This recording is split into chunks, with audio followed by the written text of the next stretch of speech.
My name is Conor Osbourne and I'm interviewing my local sporting hero, Oisin McConville. What was your childhood like growing up across McLean? I suppose I would feel my childhood was a wee bit different than most people growing up in that I was born in 1975, and around that time there was a lot of bombings and shootings. The troubles were at the height. So I wouldn't say it was a normal upbringing. I'd say I noticed a complete change. I went to school in Newry at the age of 11, and I would notice a complete change from what was going on across and what was going on there. But the strange thing about, even though the troubles were going on, was that I felt my childhood, I was a very happy child. I was introduced to sport at 3 and 4 years of age. Gaelic football was playing a large part in my life. I would say I would have found my childhood very uncomplicated, and I would have, I suppose, had one focus, and that was to be as good a Gaelic footballer as I could be. Yeah.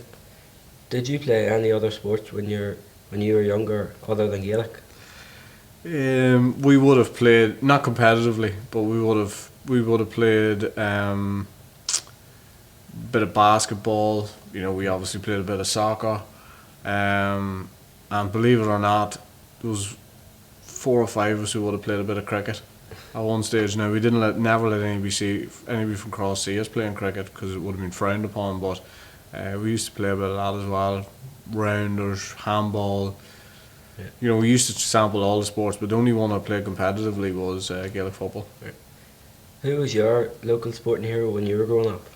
Well, I suppose I had two brothers, Jim and Giles, who played for Cross senior team when I was young. They're much older than me. I would have looked up to both of them. Jim went on to play with Armagh, so I would have had somebody in the house who I could see what they were doing week in, week out, and I wanted to be someday playing for Armagh. And the best way for me to try and do that was to emulate a lot of what he was doing. I ended up on the Armagh squad when he was still in the Armagh squad, so I suppose that was a big eye opener first and foremost, but also it was a huge honour for the two of us to be there at the one time. So I would have looked up to him a lot when I was growing up. You have won All Irelands with both club and county. Which one of these are you most proud of?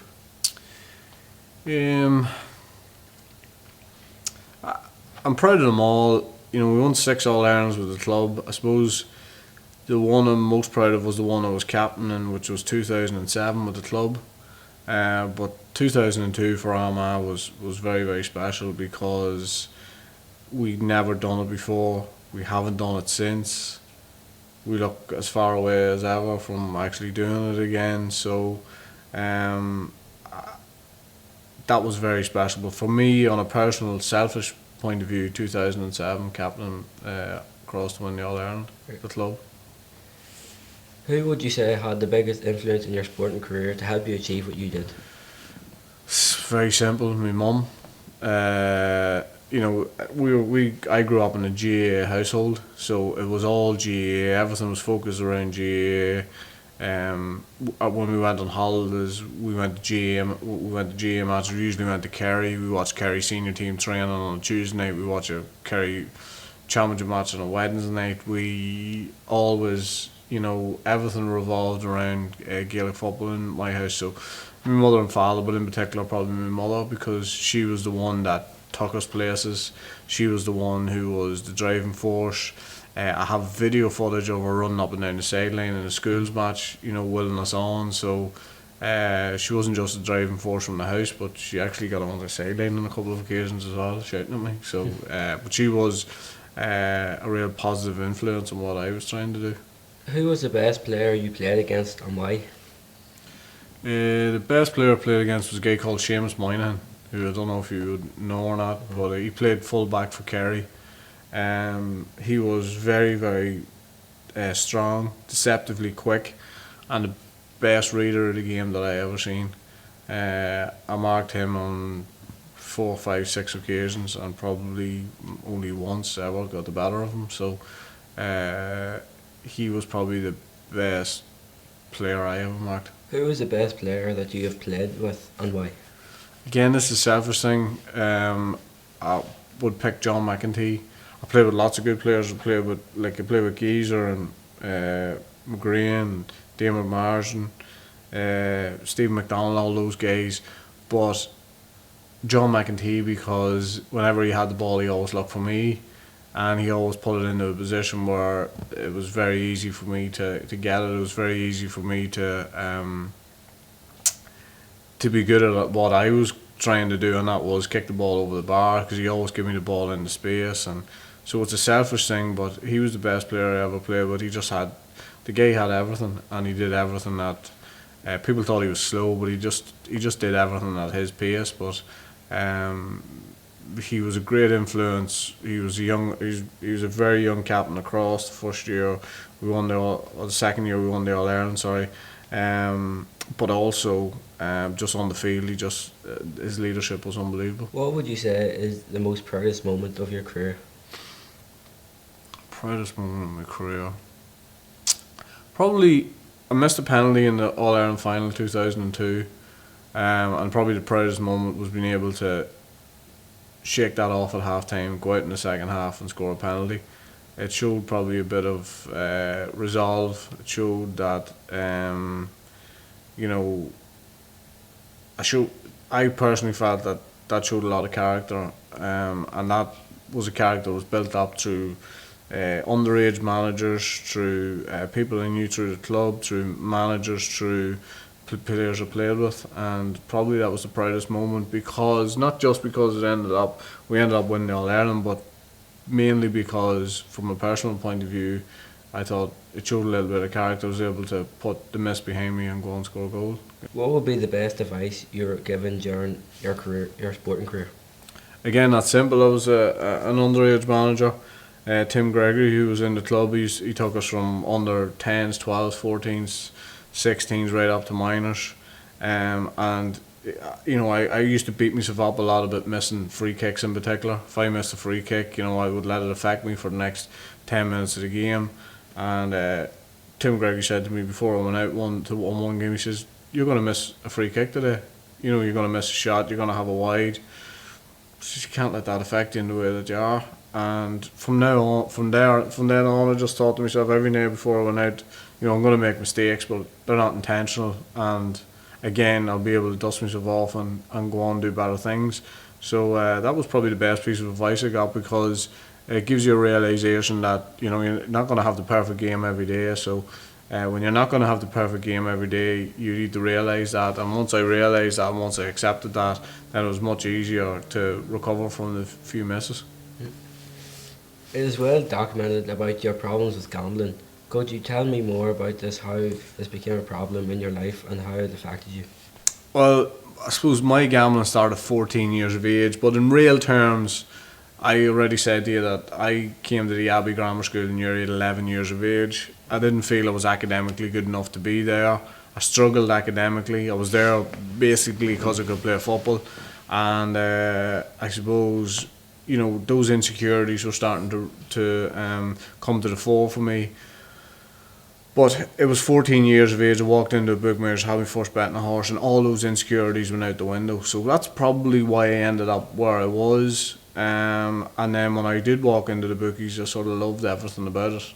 I loved the buzz. I loved the chase. I loved the sport of the race and all that sort of thing. But at the end of the day, my gambling was masking the things that were going on in the background. Okay, so if you consider that my mental health wouldn't have been great at that stage, and I chose gambling.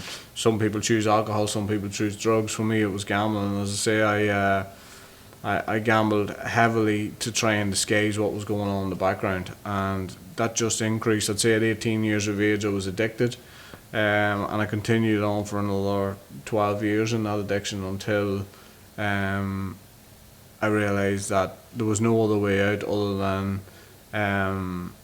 to cause myself harm or to put my hands up and admit I had a problem. And once I admitted I had a problem, then there was an understanding from me and the people around me, and there was an opportunity for me to get the help that I needed. What helped you overcome these problems? Family mainly. Okay, so I always ask, one of the questions I always ask people is, if the shit hits the fan in your life, if you feel as if you have an issue, who you're going to go to. And the people I went to first and foremost was my family. I got a huge amount of help there, but then I got professional help. So I went to a treatment centre in Galway. I spent 13 weeks there, started learning about addiction. I started opening up and talk about the things that were going on in my head. And once I started that, then the process of recovery was, had started. And I continue that process today. I still go to Gamblers Anonymous meetings. I was introduced to Gamblers Anonymous when I was in treatment. Still continue with Gamblers Anonymous meetings now, and I suppose that's the thing that keeps me in the straight and narrow. I have to be open, I have to be honest, and that's what keeps me away from gambling.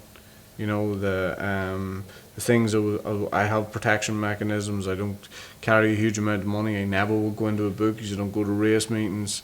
I'm not hanging out with the same people I was hanging out with when I was gambling. So they're the things that are able to keep me safe and keep me in the situation that I'm in. Because first time round, a lot of what I had to lose was financial money, if you like. This time round, it's not just money; it's family and it's kids and all that sort of thing. So that's why I don't want to go back there, and that's why I put all those things in place in order to get that recovery. What advice would you give someone who is having the same difficulties in their life? The first thing you have to do is you have to share it with somebody. So when I say about people getting themselves in the bother, well, they have choice then of who you actually tell. Okay, so let's say a family member, a GP, a counsellor, a friend, a coach, a teacher, a priest, an acquaintance, whatever it is. Once you tell somebody, things are never the same again. And then normally what happens is you get signposted to proper treatment. But like if you have a drug issue, the Narcotics Anonymous. If you have an alcohol issue, Alcoholics Anonymous. Gambling issue, Gamblers Anonymous.